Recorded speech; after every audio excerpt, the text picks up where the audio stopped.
단순히 아픈 걸 낫게 하는 걸 넘어서요. 한 사람의 인생 전체가 뭐랄까 활짝 피어나게 만드는 것. 이게 바로 칼 융이 생각한 심리치료의 진짜 목표였어요. 그의 혁명적인 접근법은 바로 여기서 시작되죠. 오늘 그 깊고 진짜 놀라운 여정을 한번 같이 따라가 볼까 합니다. 자, 한번 생각해 보세요. 왜 인간의 마음을 이해하는 방법은 이렇게 다 제각각이고 심지어 서로 막 부딪히는 걸까요? 프로이트가 다르고 아들러가 다르고 수많은 학파들이 있잖아요. 꼭 무슨 거대한 바벨탑 같아 보이기도 하죠. 근데요, 칼 융은 바로 이 복잡함, 이 혼란스러움이 문제가 아니라고 봤어요. 오히려 이게 바로 해답을 푸는 열쇠라고 생각했던 거죠. 융의 이 비유 진짜 기가 막히지 않나요? 심리학을 현대 물리학에 빗댄 건데요. 이런 거예요. 빛이 어떤 때는 파동처럼 움직이고 또 어떤 때는 입자처럼 행동하잖아요. 둘 다 맞죠? 인간의 정신도 똑같다는 거예요. 하나의 이론만으로는 절대 다 설명할 수 없는 서로 막 모순돼 보이는 진실들을 동시에 품고 있다는 거죠. 그러니까 이 복잡함은 버그가 아니라 우리 정신의 원래 세팅값, 바로 본질 그 자체라는 그런 통찰인 겁니다. 자, 그럼 심리치료라는 게 대체 어떤 길을 걸어왔을까요? 융은요, 이 역사를 단순히 누가 맞고 누가 틀렸나 싸우는 전쟁터로 보지 않았어요. 그게 아니라 하나의 큰 목적지를 향해 나아가는 뭐랄까 여정의 여러 단계라고 본 거죠. 각 단계마다 다 나름의 의미가 있고 중요했지만 결국에는 다음 단계로 나아가기 위한 꼭 필요한 과정이었다. 이렇게 생각한 겁니다. 오늘 우리가 함께 걸어갈 여정의 지도가 바로 이거예요. 이 4단계, 고백, 그리고 해명, 교육, 마지막으로 변형.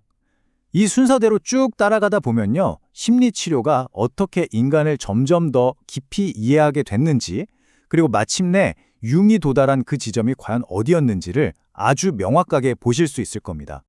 자, 그럼 먼저 첫 2단계부터 한번 들어가 볼까요? 이 초기 치료법들의 핵심은 딱 하나였어요. 모든 문제의 원인은 어디에 있다? 바로 환자의 깊고 깊은 과거 속에 있다. 여기서부터 모든 걸 찾아내려고 한 거죠. 첫 번째 단계, 고백. 이건 뭐 가장 원초적이면서도 진짜 강력한 치유법이죠.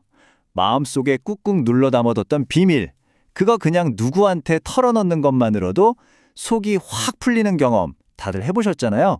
바로 그겁니다. 근데 프로이트는 여기서 만족하지 않았어요. 한 걸음 더 나아간 거죠. 바로 2번째 단계, 해명으로요. 이건 단순히 무슨 일이 있었는지를 털어놓는 걸 넘어서 그 문제의 근원적인 도대체 왜 그런 일이 생겼는지를 환자의 어린 시절, 그 과거 경험 속에서 아주 집요하게 파헤치려고 했던 겁니다. 이 비유가 프로이트 방식의 위대함, 그리고 동시에 그 한계를 정말 잘 보여줘요. 프로이트는 인간 정신의 그 어둡고 축축한 지하실을 최초로 탐험한 사람이었어요.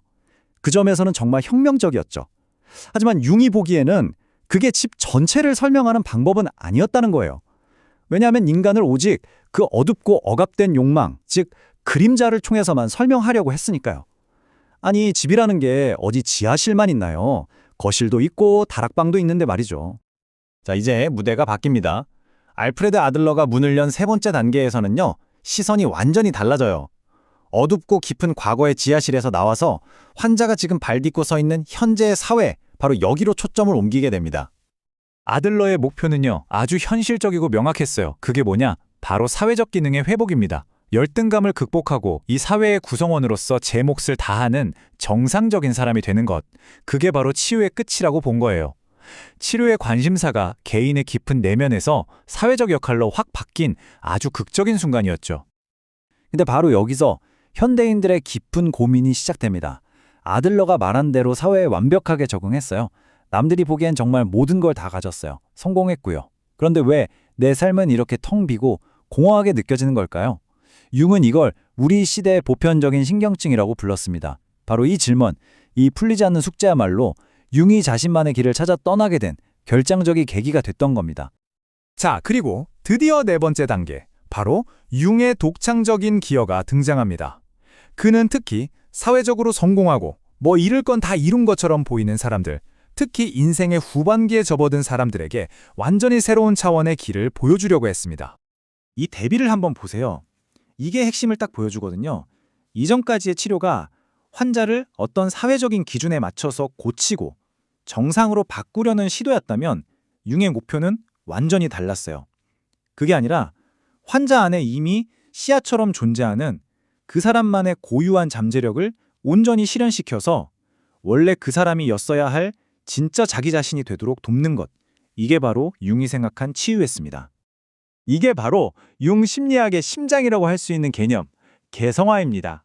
사회가 너는 이런 사람이 되어야 해 라고 말하는 나, 혹은 내가 이런 사람이 되고 싶어 라고 믿었던 어떤 이상적인 내가 아니에요.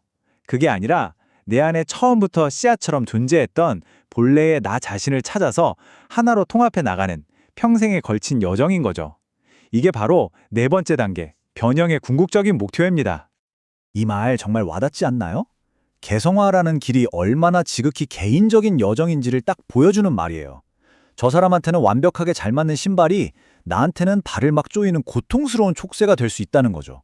그러니까 중요한 건 뭐예요? 정해진 성공의 틀에 나를 억지로 끼워 맞추는 게 아니라는 거예요. 오직 나에게만 맞는 나만의 고유한 삶의 형태를 용기 있게 찾아 나서는 것. 그게 중요하다는 겁니다. 자, 그렇기 때문에 치료사와 환자의 관계도 완전히 달라질 수밖에 없겠죠. 융의 모델에서 치료사는 더 이상 모든 정답을 알고 있는 뭔가 우월한 위치의 전문가가 아니에요. 그냥 환자와 함께 그 미지의 내면 세계를 탐험하는 동료, 참여자인 거죠. 서로 영향을 주고받으면서 함께 진실을 발견해 나가는 일종의 파트너가 되는 겁니다. 아니 근데 그 누구도 가본 적 없는 내면의 지도를 대체 어떻게 찾을 수 있을까요? 그 막막한 길을 안내해줄 나침반 같은 게 있어야 할 거 아니에요? 융이 발견한 가장 중요한 나침반 중 하나가 바로 꿈이었습니다. 지금부터 들려드릴 이 이야기 하나가 꿈의 힘이 얼마나 대단한지를 아주 생생하게 보여줄 겁니다. 사회적으로 아주 크게 성공한 야망이 넘치는 한 남자가 있었어요. 그런데 이 남자가 원인을 알 수 없는 불안감에 시달리고 있었죠. 그리고 이상하게 마치 높은 산에 올라간 것처럼 어지러운 증상, 그러니까 일종의 고산병 증세를 계속 겪고 있었던 거예요. 그러던 어느 날 이 남자가 정말 강렬한 꿈을 하나 꿉니다. 날씨가 기가 막히게 좋은 날이었어요. 높은 산을 오르고 또 올라서 마침내 정상에 섰습니다. 발 아래로 세상이 쫙 펼쳐져 있고 정말 짜릿한 희열을 느끼죠. 그런데 바로 그 순간 정상에서 한 발짝만 더 내디디면 이 허공으로 날아오를 수 있겠다는 걸 깨닫습니다. 그리고는 정말 완전한 황홀경 속에서 잠에서 깨어난 거예요. 융한테 꿈은요, 그냥 허무맹랑한 판타지가 아니었어요. 여기 쓰여있듯이 꿈은 무의식이 우리에게 보내는 어떤 가공도 거치지 않은 날 것 그대로의 메시지였어요. 꾸밈 없는 내면의 진실, 그 자체였던 거죠. 평소에 우리의 이성적인 자아가 애써 외면하고 있던 바로 그 현실 말입니다. 융은 이 꿈 얘기를 듣고 정말 섬뜩함을 느꼈다고요. 그래서 그 남자에게 아주 진지하게 경고했죠. 절대로 혼자 등산하지 마시라고. 하지만 남자는 그냥 웃어넘겼습니다. 그리고 몇 달 후 그는 정말로 산에 혼자 올랐다가 발을 헛디뎌서 추락사하고 맙니다. 꿈이 보냈던 그 끔찍한 경고가 현실에서 문자 그대로 실현되고 만 거죠. 이 이야기는 꿈이 우리에게 들려주는 그 지혜를 무시하는 게 얼마나 치명적인 결과를 낳을 수 있는지를 똑똑히 보여줍니다. 자, 이제 이야기를 마무리할 시간입니다. 융의 이 모든 이야기들, 삶의 의미를 찾아서 헤매고 있는 오늘날의 우리에게는 과연 어떤 울림을 주는 걸까요? 내 삶이 왜 이렇게 공허하고 무의미하게 느껴질까? 이런 생각이 들 때 융이 제시한 해답은 바로 이 문장 안에 담겨 있는 것 같아요. 세상이 말하는 그럴듯하고 거창한 성공이 아니에요. 그게 아니라 오직 나만이 발견할 수 있는 내 삶의 고유한 의미를 찾는 것. 설령 그게 남들이 보기엔 아무리 사소하고 작은 것일지라도 그 안에 진짜 삶의 가치가 있다는 거죠. 자, 마지막으로 이 질문을 여러분께 한번 던져보면서 오늘 이야기를 마무리할까 합니다. 만약에 우리 삶의 진짜 목표가 그냥 남들처럼 행복해지거나 사회가 정해놓은 정상이라는 범주 안에 들어가는 게 아니라면 어떨까요? 그 대신에 내 안에 심어져 있는 나만의 고유한 가능성의 씨앗을 발견하고 그걸 평생에 걸쳐서 온전히 꽃피우는 것, 당신만의 개성화 여정을 끝까지 완수하는 것, 어쩌면 그것이 바로 당신이 이 세상에 온 진짜 이유가 아닐까요?